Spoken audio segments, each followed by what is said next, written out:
क्या होता अगर डीमन स्लेयर की होती परफेक्ट एंडिंग, जिसमें हमारे फेवरेट कैरेक्टर्स नहीं मारे जाते और इतने बड़े सैक्रिफाइस के बाद उन्हें भी मौका मिलता एक नॉर्मल लाइफ जीने का। तो स्टोरी स्टार्ट से बिल्कुल ओरिजिनल टाइमलाइन जैसी ही रहेगी। तानजीरो चारकोल बेचने के लिए अपने घर से निकलता है और अपनी फैमिली को पीछे ही छोड़ देता है। शहर से वापस आते टाइम वही सेम दद्दू तानजीरो को वार्न करते हैं कि माउंटेन्स पर फिलहाल डीमंस का खतरा ज्यादा है और वो तानजीरो को रात वहीं रुकने के लिए कन्विंस कर लेते हैं। इसीलिए तानजीरो वहीं रुक जाता है। लेकिन जब नेक्स्ट मॉर्निंग तानजीरो वापस आता है तो वो देखता है कि उसकी पूरी फैमिली मारी जा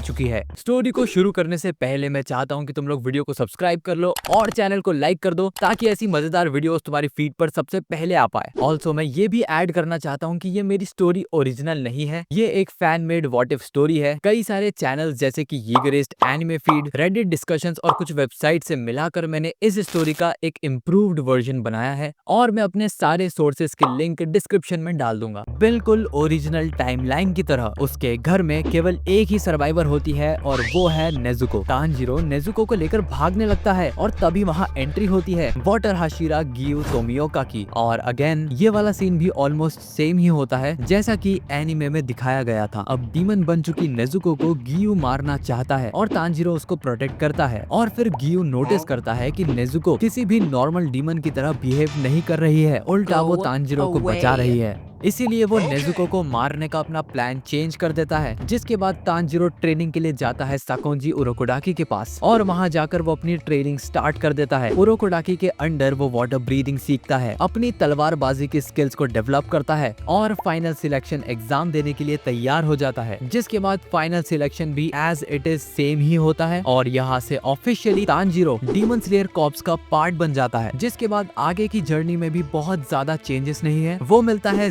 ज़ेनित्सु और इनोस्के से। मिशंस, फाइट्स सब कुछ मोस्टली ओरिजिनल स्टोरी जैसा ही होता है, लेकिन स्टोरी में असली चेंज तो तब आता है जब हम पहुंचते हैं म्यूगेन ट्रेन आर्क तक। अगर हमें डीमन स्लेयर की एक असली हैप्पी एंडिंग चाहिए तो सबसे पहले हमें यहाँ एक चीज फिक्स करनी पड़ेगी और वो है रेनगोकू को सरवाइव करवाना। क्योंकि रेनगोकू की डेथ स्टोरी का एक ऐसा मोमेंट है जो सबको तोड़ के रख देता है। सो रेनगोकू को बचाने के लिए ट्रेन पर बैकअप होना बहुत जरूरी है। तो हमारी इस व्हाट इफ स्टोरी में होता कुछ ऐसा है कि कगाया को एक फीलिंग आती है, ऐसी फीलिंग मानो जैसे इस लंबी लड़ाई का अंत नजदीक है और इसीलिए रेनगोकू अकेला हाशिरा होना उसे सेफ नहीं लगता। जिस वजह से वो रेनगोकू के साथ गियोमे को भी भेज देता है और इसीलिए the beast himself Gyomei Himejima the strongest hashira Rengoku के साथ म्यूगेन ट्रेन पर आता है। और यही वो पॉइंट है जहाँ से बटरफ्लाई इफेक्ट की तरह एक के बाद एक सारी चीजें चेंज होना शुरू हो जाती है। जिसके बाद ट्रेन बैटल स्टार्ट होता है और सब लोग एनमू के ब्लड डीमन आर्ट से सो जाते हैं। लेकिन यहाँ पर नेजुको सभी लोगों को जगा देती है और यहाँ से चीजें और भी ज्यादा चेंज होने लगती है। रियल स्टोरी में पैसेंजर्स को बचाने का बहुत ज्यादा प्रेशर रेनगोकू पर था, लेकिन इस बार गियोमे और रेनगोकू दोनों मिलकर पैसेंजर्स को प्रोटेक्ट करते हैं। और जब इतने पावरफुल हाशिरा साथ होते हैं तो ट्रेन में कोई भी डीमन ज्यादा कुछ नहीं कर सकता। इसीलिए तानजीरो, इनोस्के, ज़ेनित्सु और नेजुको सीधा एनमू को टारगेट करते हैं और इस बार एनमू के साथ फाइट ज्यादा स्मूथ और ज्यादा आसान होती है। वो लोग मिलकर जल्द ही एनमू को मार देते हैं, लेकिन फिर भी ट्रेन तो पटरी से उतर ही जाती है क्योंकि एनमू की बॉडी ट्रेन के साथ फ्यूज थी ना यार। लेकिन तभी वाइब और मोमेंटम चेंज हो जाता है जब ओरिजिनल स्टोरी की ही तरह अपर मून 3 अकाजा की एंट्री होती है। लेकिन इस बार डिफरेंस ये है कि अकाजा स्टार्ट से ही सीरियस हो जाता है क्योंकि उसके सामने सिर्फ रेनगोकू नहीं बल्कि अब गियोमे भी खड़ा है। और गियोमे को देखने मात्र से बिल्कुल कोकोशिबो की ही तरह अकाजा भी समझ जाता है कि गियोमे कितना पावरफुल है और अगर अकाजा यहाँ पर ज्यादा केयरलेस हुआ तो ये दोनों हाशिरा मिलकर उसे मार भी सकते हैं। तो इस बार अकाजा शुरुआत से ही अपनी फुल पावर पर फाइट करना स्टार्ट कर देता है, जिस वजह से फाइट बहुत डेंजरस हो जाती है। गियोमे और रेनगोकू दोनों के लिए एक छोटी सी गलती भी मौत का कारण बन सकती थी क्योंकि अकाजा एक ओपनिंग मिलते ही काम तमाम कर देगा। ये वाली फाइट भी काफी देर तक चलती है। रेनगोकू और गियोमे दोनों बहुत जख्मी हो जाते हैं और कुछ समय बाद ही अकाजा सेंस कर लेता है कि सनराइज होने वाला है और इसीलिए वो जंगल की तरफ भागने की कोशिश करता है। अब भले ही यहाँ पर ग्योमे प्रेजेंट है, लेकिन मुझे नहीं लगता कि वो अकाजा को मार पाएंगे। अकाजा बहुत फास्ट है, बहुत स्ट्रॉन्ग है और उसका रीजनरेशन भी बहुत खतरनाक है। कुछ लोग कमेंट्स में बोल सकते हैं कि ग्योमे रेनगोकू के साथ मिलकर अकाजा को रोक सकता था, लेकिन रियलिस्टिकली अकाजा को मारना इतना आसान नहीं है। ओरिजिनल टाइमलाइन में रेनगोकू ने अकाजा को ऑलमोस्ट सनराइज तक होल्ड करके रखा था, लेकिन ऐसा इसलिए हुआ था क्योंकि इनिशियली अकाजा रेनगोकू को कमजोर समझ के उसके साथ मजाक कर रहा था। लेकिन इस स्टोरी में अकाजा टाइम वेस्ट नहीं करेगा क्योंकि वो ग्योमे के सामने रिस्क नहीं ले सकता, इसलिए वो सनराइज से पहले ही वहां से भाग निकलता है और इसके रिजल्ट्स हैं कि रेनगोकू जिंदा बच जाता है और यहीं से पूरी डीमन स्लेयर की स्टोरी चेंज होने लगती है। यहाँ से स्टोरी शिफ्ट होती है एंटरटेनमेंट डिस्ट्रिक्ट आर्क में। अब ये वाला आर्क हम बेसिकली पूरा सेम रखेंगे क्योंकि ऑनेस्टली अगर हम तेनगेन का हाथ बचा भी लेते हैं इस आर्क में या फिर उससे डीमन स्लेयर मार्क भी एक्टिवेट करवा देते हैं, तब भी मुझे लगता है कि वो रिटायरमेंट तो लेगा ही लेगा, क्योंकि उसकी वाइफ्स ने ये क्लियरली कहा था कि अगर वो एक अपर मून को हरा दे तो तेनगेन को डीमन स्लेयर कॉर्प्स छोड़कर उनके साथ शांति से रहना होगा। हो सकता है कि हम उसे फाइनल बैटल में भी इंट्रोड्यूस करवा दे, लेकिन इस पॉइंट पर हम चीजों को एग्जैक्टली सेम ही रखेंगे। तो जैसा कि मैंने बताया कि एंटरटेनमेंट डिस्ट्रिक्ट आर्क में सब कुछ सेम ही होता है। तेनगेन अपना हाथ खो देता है, उसकी बॉडी में बहुत ज्यादा पॉइजन आ जाता है, लेकिन इन दी एंड नेजुको उसे हील कर देती है। फाइट का एंड बिल्कुल ओरिजिनल जैसा ही होता है और फिर तेनगेन रिटायर हो जाता है। अब हमारी फाइनल और खूंखार बैटल स्टार्ट होने से पहले केवल 2 आर्क ही बचे हैं, इसलिए हम उन्हें बिल्कुल हैप्पी और स्मूथ रखेंगे, कोई छेड़छाड़ नहीं करेंगे और कोई मेजर डेथ भी नहीं होगी। स्टोरी आगे बढ़ती है, सारे हाशिराज जिंदा हैं इंक्लूडिंग रेनगोकू, जो कि केवल इस टाइमलाइन में ही जिंदा है। मैंने तुम लोगों के लिए रेनगोकू को जिंदा करवा दिया है, लेकिन तुम लोगों ने अभी तक चैनल को सब्सक्राइब भी नहीं करा। क्या सोचेगा रेनगोकू तुम्हारे बारे में? फटाफट से सब्सक्राइब करो। स्वॉर्ड्समिथ विलेज आर्क ऑलमोस्ट ओरिजिनल की तरह ही होता है। मित्सुरी और मुइचिरो दोनों सरवाइव कर जाते हैं और सबसे इम्पोर्टेंट चीज ये है कि दोनों अपने डीमन स्लेयर मार्क्स भी अवेकन कर लेते हैं। इससे डीमन स्लेयर कॉर्प्स को एक बहुत बड़ा पावर अप मिलता है क्योंकि अब मल्टीपल हाशिराज मार्क्ड हो चुके हैं, जो कि अपर मून से फाइट करने के लिए बहुत इंपॉर्टेंट है। जिसके बाद हम आते हैं हाशिरा ट्रेनिंग आर्क में और ऑब्वियसली यहाँ भी कोई नहीं मरता। ये आर्क बेसिकली एक प्रेपरेशन आर्क है बड़ी सी फाइट से पहले। हाशिराज और बाकी स्लेयर्स अपने लिमिट्स को पुश करते हैं और फाइनल बैटल के लिए अपने आप को तैयार करते हैं। सभी लोग अपनी बॉडी को ताकतवर बनाने के लिए और रिफ्लेक्स को इम्प्रूव करने के लिए इस आर्क में बहुत ज्यादा मेहनत करते हैं, जिससे ओवरऑल डीमन स्लेयर कॉर्प्स का लेवल बहुत ऊपर चला जाता है। जिसके बाद असली आर्क चालू होता है which is infinity castle arc. यही वो जगह है जहाँ पर हमें बहुत संभल कर रहना होगा और सब कुछ केयरफुली मैनेज करना होगा ताकि एंडिंग परफेक्ट बन सके। तो इस टाइमलाइन में हमारे पास 2 एक्स्ट्रा हाशिराज हैं। पहला तो है रेनगोकू और दूसरा है तेनगेन। हाँ, मैं जानता हूँ कि तेनगेन स्टोरी में रिटायर हो चुका था, लेकिन जब तेनगेन देखता है कि उससे भी छोटी उम्र के डीमन स्लेयर्स बिना डरे अपनी जान देने के लिए तैयार हैं सिर्फ इस पॉसिबिलिटी के लिए कि क्या पता आज के दिन वो लोग मुजान को हरा पाएं। और अगर तेनगेन के एडिशन से इस हजारों सालों से चलती आ रही जंग को थोड़ी भी मदद मिलती है तो इससे तेनगेन और उसकी वाइफ्स बड़ी खुश होंगी। और हाँ, इस स्टोरी में उसकी वाइफ्स ने खुद परमिशन दी है उसे कि वो इस फाइट को ज्वाइन कर सके, क्योंकि वो लोग शिनोबी हैं, यानी कि वॉरियर्स जिनके खून में ही वॉर है। रेनगोकू और तेनगेन दोनों ही इस फाइट की महीनों से तैयारी कर रहे थे और भले ही तेनगेन का एक हाथ नहीं है, लेकिन स्टिल वो बहुत पावरफुल है और एक ग्रेट एडिशन है डीमन स्लेयर टीम में। और इस टाइमलाइन में रेनगोकू और तेनगेन दोनों ही अपना डीमन स्लेयर मार्क अवेकन कर लेते हैं, जिससे डीमन स्लेयर्स की स्ट्रेंथ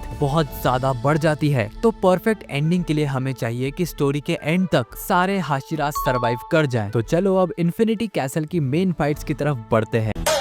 ओरिजिनल स्टोरी में गियू और तांजीरो ने अकाजा के अगेंस्ट फाइट करी थी, लेकिन इस स्टोरी में हम थोड़ी चीजें चेंज करेंगे। इस बार हम गियू की जगह रेनगोकू को रखेंगे अकाजा से फाइट करने के लिए और इसका रीजन बड़ा ही सिंपल है। रेनगोकू ऑलरेडी अकाजा के सामने फाइट कर चुका है म्यूगेन ट्रेन आर्क में और उसने वहां अकाजा के अगेंस्ट बहुत अच्छा होल्ड करा था। ऑल्सो रेनगोकू के साथ तांजीरो भी है, जो कि इस टाइमलाइन में भी सेल्फलेस स्टेट या ट्रांसपेरेंट वर्ल्ड को अनलॉक कर लेता है और बिल्कुल ओरिजिनल की ही तरह अकाजा एंड में अपने ही इमोशंस और अपने ही पास्ट के कारण अपने आप यानी खुद को डिस्ट्रॉय कर लेता है और इसी तरह से हमारे अपर मून 3 अकाजा की हार हो जाती है। इवन दो तानजीरो और रेनगोकू को इस फाइट से बहुत डैमेज मिलता है, लेकिन स्टिल ये दोनों फाइट को सरवाइव कर लेते हैं। और अब बात करते हैं अपर मून 2 डोमा की। अब डोमा की फाइट में हम एक मेजर चेंज करेंगे। इस बार हम शिनोबू के साथ गियो तोमियोका को भी भेजेंगे और ये कॉम्बिनेशन डेफिनेटली बहुत अच्छा वर्क करेगा, क्योंकि पहली बात तो इन दोनों का स्टोरी में एक बड़ा ही कॉम्प्लिकेटेड लेकिन नेचुरल कनेक्शन है, जिस वजह से टीम वर्क का चांस भी स्ट्रॉन्ग है। एंड ऑब्वियसली इन दोनों को सपोर्ट करेंगे इनोसुके और कानाओ। तो लाइनअप कुछ ऐसी होगी, शिनोबू, गियो, इनोसुके, कानाओ वर्सेस डोमा। और इस सिनेरियो में शिनोबू का सैक्रिफाइस करने की भी जरूरत नहीं पड़ेगी। अब इसका कारण सुनो। तो शिनोबू के नॉर्मल पॉइजन डोमा को लगातार स्लो करते रहेंगे और गियो, जो थर्ड स्ट्रॉन्गेस्ट हाशिरा माना जाता है, अपने वाटर ब्रीदिंग और स्पेशली अपने 11th फॉर्म डेड काम की मदद से डोमा के अटैक्स को डिफेंड कर पाएगा। इनोसुके अपने अनप्रेडिक्टेबल और रेकलेस अटैक से डोमा पर प्रेशर बनाए रखेगा। ऊपर से कानाओ का फ्लावर ब्रीदिंग और उसकी इनहेंस्ड आई टेक्निक उसको डेडली प्रिसीजन देती है। और ये बात शिनोबू खुद एडमिट कर चुकी है कि डोमा को मारने के लिए हमें एटलीस्ट 3 हाशिरा लेवल फाइटर्स चाहिए होंगे, और इस लाइनअप में वो सारी रिक्वायरमेंट्स इजीली कंप्लीट हो जाती है, क्योंकि शिनोबू और गियो तो एक हाशिरा है यानी कि 2 हाशिरास, और इनोसुके प्लस कानाओ मिलकर ऑलमोस्ट 1 हाशिरा लेवल की स्ट्रेंथ तो रखते ही है। तो इस सिनेरियो में भी काफी इंजरीज लेने के बाद ये चारों demon slayers upper moon 2 Doma को हराने में कामयाब हो जाते हैं। भले ही इन्हें बहुत ज्यादा इंजरीज होती है, लेकिन कोई भी मरता नहीं है। लेकिन इसके बाद से शुरू होता है इन्फिनिटी कैसल का सबसे मुश्किल पार्ट, अपर मून 1 कोकोशिबो। तो ओरिजिनल स्टोरी में ये हुआ था कि इन्फिनिटी कैसल के अंदर मुइचिरो गियोमे से अलग हो जाता है, क्योंकि नाकी में बार बार इन्फिनिटी कैसल को मैनिपुलेट कर रही थी। तो उसकी कोशिश थी कि वो हाशिरास को एक दूसरे से अलग कर पाए। रियल स्टोरी में तो ऐसा हो जाता है, लेकिन हमारी स्टोरी में ऐसा नहीं हो पाएगा। अलग होने के बाद मुइचिरो का सामना होता है अपर मून 1 कोकोशिबो से, जिसके सामने एक अकेला हाशिरा तो बिल्कुल नहीं टिक सकता। और ये सारी चीजें गेन्या बस हेल्पलेसली देख रहा था जब मुइचिरो ऑलमोस्ट मरने ही वाला था। लेकिन हमारी इस टाइमलाइन में चीजें थोड़ी सी अलग होती है। जैसे ही मुइचिरो कोकोशिबो के रूम में फेंक दिया जाता है, गियोमे इस बार बहुत फास्ट रिएक्ट करता है और बहुत देर हो जाने के बजाय इस बार वो डायरेक्टली कोकोशिबो के रूम में इस बार मुइचिरो के साथ ही एंट्री करता है। अब मुइचिरो और गियोमे स्टार्ट से ही एक साथ है, और ये चीज स्टोरी में एक बहुत बड़ा डिफरेंस क्रिएट करती है, क्योंकि अब गियोमे और मुइचिरो